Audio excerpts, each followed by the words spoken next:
Alright, let's dive into something that's been buzzing in the tech world lately, the iPhone 17 Pro Max. Now, I know what you're thinking, another iPhone video? But trust me, this one's different. Here's the kicker. A year after its launch in Vietnam, the price of this phone has only dropped by about 5%. Let that sink in. In a market where flagship phones typically see steeper price cuts, this is wild. It's like the phone is defying gravity, and I'm here to unpack why that's such a big deal. First off, let's set the stage. The iPhone 17 Pro Max is currently the world's second most popular smartphone, according to Counterpoint Research. That's no small feat, especially when you consider the competition. But what's really fascinating is how it's holding its value. At around $36 million, roughly $1,369, for the 256 GB model, it's barely budged in price. Compare that to its predecessor, the 16 Pro Max, which saw a 15% drop in its first year. Personally, I think this says a lot about Apple's brand power and the perceived value of their flagship devices. It's not just a phone, it's a status symbol, and people are willing to pay a premium for that. Now, here's where it gets interesting.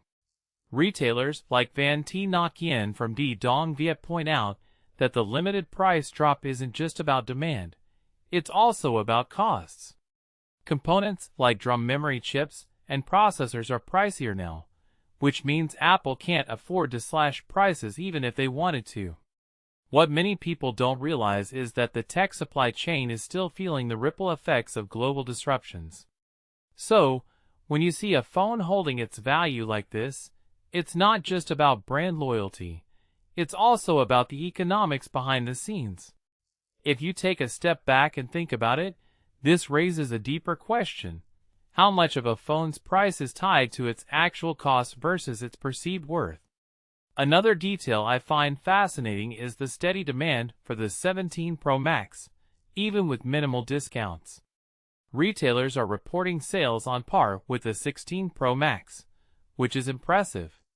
In my opinion, this speaks to the phone's appeal in the premium segment. Sure, it's competing with heavyweights like the Samsung Galaxy S26 Ultra and the Oppo Find X9 Pro, but Apple's flagship still dominates. Why? Well, it's not just about specs. From my perspective, Apple has mastered the art of creating a product that feels essential. Whether it's the camera, the processing power, or the ecosystem lock-in, they've built a device that people don't just want, they need. What this really suggests is that price isn't the only factor driving premium smartphone sales. A Mintuan Mobile spokesperson hit the nail on the head when they said buyers consider features, camera performance, battery life, and durability just as much as cost. Personally, I think this is a shift we're seeing across the industry. People are willing to spend more if they feel they're getting value. And Apple, more than any other brand, has convinced consumers that their phones are worth every penny. But here's the bigger question. Is this sustainable? With rising component costs and fierce competition, can Apple keep this up?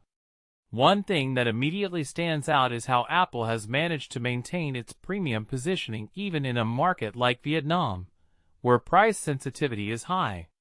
What makes this really interesting is that it's not just about the product, it's about the brand's ability to command loyalty. If you ask me, this is a testament to Apple's long-term strategy. They're not just selling phones, they're selling an experience, and that's something competitors are still struggling to replicate. So where does this leave us? Well, for one, it's a reminder that the smartphone market is far from saturated. There's still room for innovation, and there's still demand for premium devices. But it also raises a broader question. As component costs continue to rise, will we see a shift in how phones are priced globally? Or will brands like Apple continue to defy expectations? Personally, I think we're at a turning point.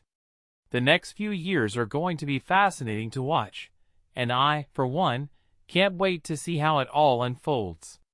What do you think? Is the iPhone 17 Pro Max's price resilience a sign of Apple's dominance, or is it a temporary anomaly? Let me know in the comments below. And if you enjoyed this deep dive, don't forget to hit that like button and subscribe for more tech analysis. Until next time, keep thinking critically and stay curious.